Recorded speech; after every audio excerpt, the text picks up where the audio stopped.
In the Sixth Commandment, God communicates to his people that he loves them so much that he has built up a way to guard our hearts.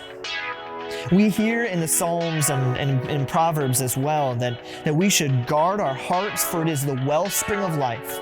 It is the place where life comes into our minds, and it's how we live and bless the world with our life. And God communicates to his people that in guarding our hearts, we need to make sure that we're not acting in a way that shows that we're married when we're not.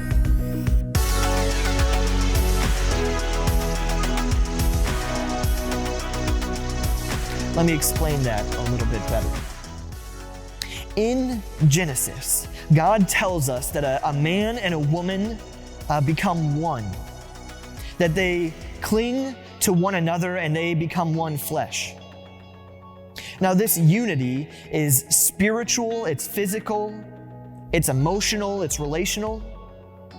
And God tells us to draw boundaries around our hearts in a way that only our spouse is one, is united with us relationally, physically, mentally, and emotionally.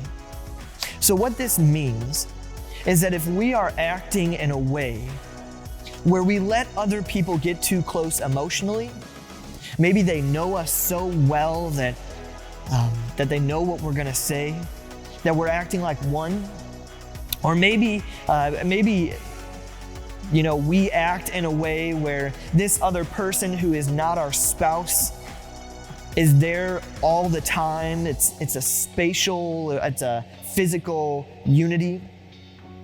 We're committing adultery. If we are crossing that line of sex and having physical unity with a person that we're not married to, we're not guarding our hearts well, and we're committing adultery. See, God calls us to guard our hearts, for it's the wellspring of life. And so he calls you and I to not commit adultery by making sure that we are not acting married when we're not married, when we're not being one, when we're not one. Another way that God calls us to do this, to fight off adultery, is to guard our eyes. We know that whatever we look at, whatever we see, ends up affecting our heart and our lives. And so when we are trying to not commit adultery, we need to be guarding what we're looking at.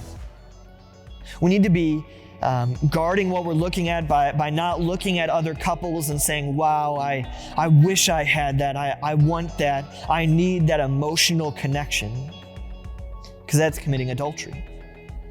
We need to guard our eyes by not looking at pornography or not looking at any kind of sexual thing and say, I want that, I need that, because that's committing adultery.